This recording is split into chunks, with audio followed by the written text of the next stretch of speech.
What is up, beautiful dudes and dudettes? We've got Joseph Rothschild here. He's a lesser-known YouTuber, MBT. I'll put a link in the description. Just wanted to do a deck profile of him here so he could get a little bit of exposure on the YouTube scene. So, what did you play today? I played Libromancer. Libromancer, the liberal agenda, Tucker Carlson's favorite deck in the current Konami TCG. And how'd you do? I went X-2 drop. What is going on?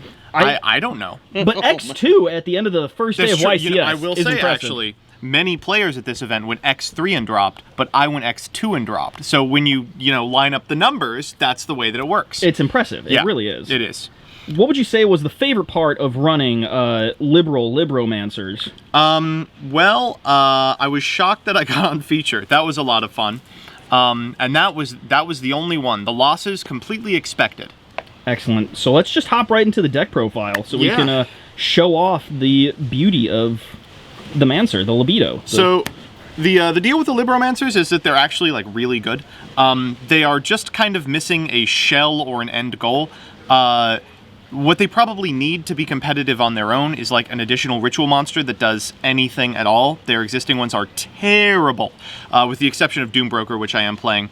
And they probably also need like a way to more effectively utilize the tools that have been given to ritual cards, right? Like a lot of the ritual stuff is kind of off limits for this archetype, which sucks. So I was playing this one. I know there was another Libromancer player who was featured in 7 who was playing the Scythe version because the cards are adept at making Scythe.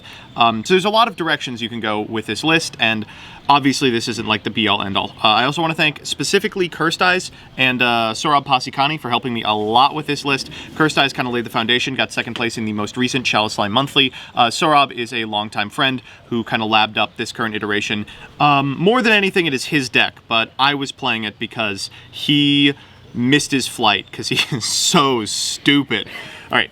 So first up we have 2 Libromancer Geek Boy. They named this card after me.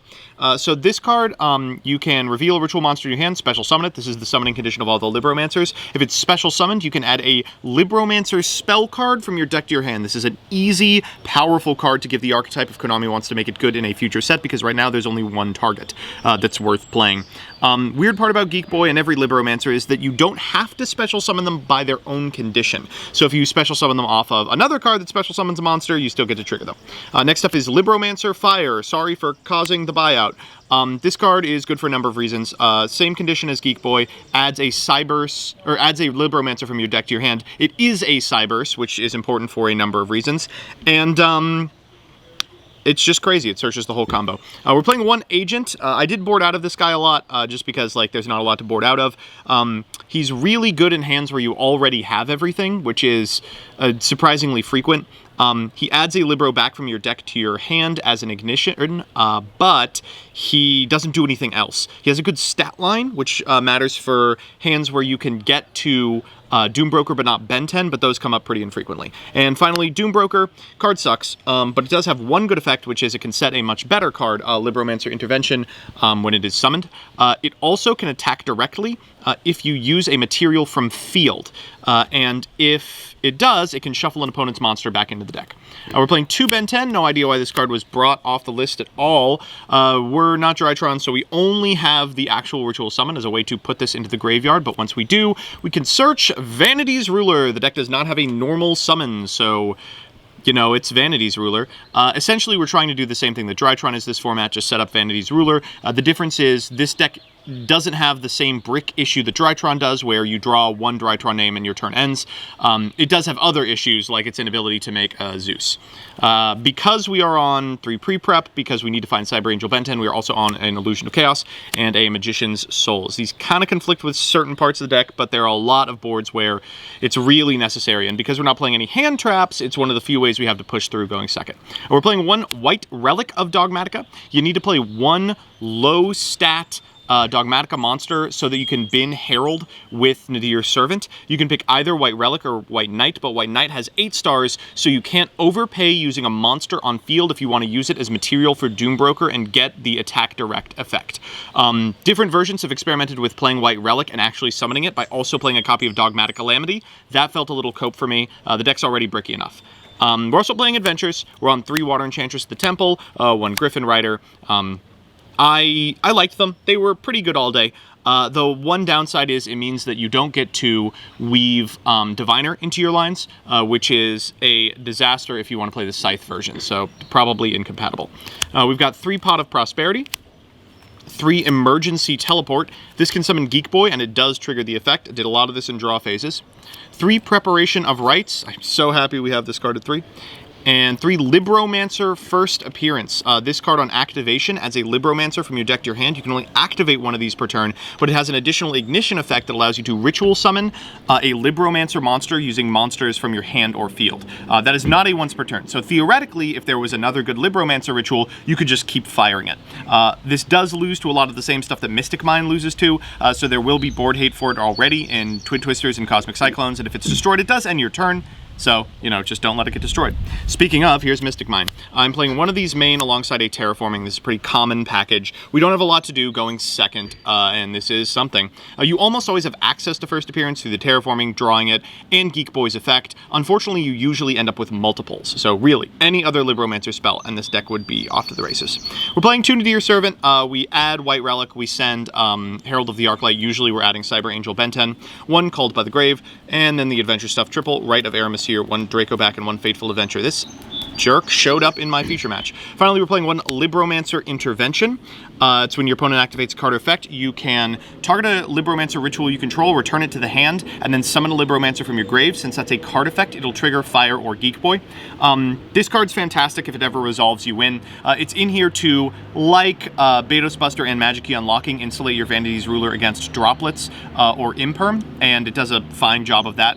The only out to it is if they droplet sending a trap, which some decks are capable of doing, but like it is unlikely Sword Soul does and impossible that Branded does. So I liked it a lot. I do not have the side with me anymore. I took this apart after the event because I went X-2. It could have used a lot more testing. I was playing additional copies of Mystic Mine, I think is the only notable thing, and 1 copy of Diviner of the Heralds, because you would board out of Vanity's Ruler and into Diviner going second because Vanity's is so PP bad on the draw, and Diviner is much better sending like Entis or something. Speaking of, let's do the extra. So we've got Access Code Talker. That's, you know, same idea as Striker. You're just doing a lot of like OTKing because you have guys on field. Heat Soul came up a ton in testing. You can make him with 2 Cybers monsters with different attributes. Fire is a fire, unsurprisingly, but you can modulate him to dark by going through Lingaribo. And any 2 monsters makes either Masquerena or Security Dragon, depending on what you have on field. So routinely, if you're interrupted, you can go into a Heat Soul, like dig for an adventure piece and still make something happen. Nightmare Unicorn, Nightmare Phoenix. Genator Transverser was a last minute include over Goddess of the Closed World. I didn't love it. The idea is it's another thing that protects Vanity's Ruler if you have the material to spare, which you sometimes do. Aus is in here. Agent is an Earth, and I just think Aus is really well positioned. Same with Dark. There aren't a lot of Darks, but you can make it with like Masquerena or the Magician Souls package. Security Dragon is very funny. The theory behind this one is it's a strange attribute Cybers monster with really generic material requirements. So you can use it either with a fire or if you've opened the Magician Souls like a Linkaribo or something. It also baits a negate, which none of the other ones do, because if it's co-linked to a Linkaribo, you get to bounce something. So you can do like a negate but not destroy and get it out of the way before you commit to a Heat Soul. 1 Masquerena, mostly for laddering into Heat Soul, to be honest. 1 Entis and 2 Herald of the Arclight. We're playing, obviously, Nadir Servant. And 1 Baron. Theoretically, it's really easy to make. You can use a Diviner of the Heralds, sending a Herald of the Arclight and the level 4 Fire to make it happen. I didn't make it at all, and I spent $120 on this card, and I did not make it at all. It didn't come up once. I spent $120 on this card. When I was working a 9 to 5, I made $120 a day. This is 8 hours of my life. I didn't make it once. 2 more cards. We've got Link Karibo. This is here to facilitate like some Cybers packages if you specifically have souls, and we also have hold up, let me. This one, we made Lingaribo very frequently. It was a huge hassle to everyone involved because we had to get it up on the table and like put it down, and it is not in near mint condition. It is played. I did have to procure an additional copy. This card's really good, shockingly. It allows your fire to modulate into a dark monster for Heat Soul in scenarios where you like have additional fires or add one back off an agent. But more importantly, it protects your Vanity's Ruler from Imperm, which is the other thing that really screws it up. Getting this giant card off the field attributed to negate a trap card was also a hassle. Yeah. Someone activated Question on me, and it was really easy. Yeah, no, but that's the list. I was unfortunately not particularly happy with how it performed. It was a total theory craft. I did very little testing, which I would not recommend. It performed pretty much as expected versus branded. I know the feature match didn't go super well, but like the opening makes sense, right? Like you are able to put up this crazy board because people are cutting hand traps from their lists, and it is an unoutable board for pretty much anything in the format. It just has a little bit of a problem with bricking, which happened game 3. Unfortunately, it doesn't have a very good like matchup versus a pretty significant number of the rogue options that are still playing hand traps. My other loss was to Fluwanderies, for example. But I do think Libromancer has what it takes to be a top-tier archetype in the future, provided they get more support or some smarter people start labbing them. And I don't know, happy to play them. Excellent. Thank you very much. And congrats for going X-2 with the Thank you. YCS. You know, it was really hard, but at the end of the day, I had to remember the moniker of my absolute mentor and personal friend, Ben Shapino, who told me, liberals, get fucked.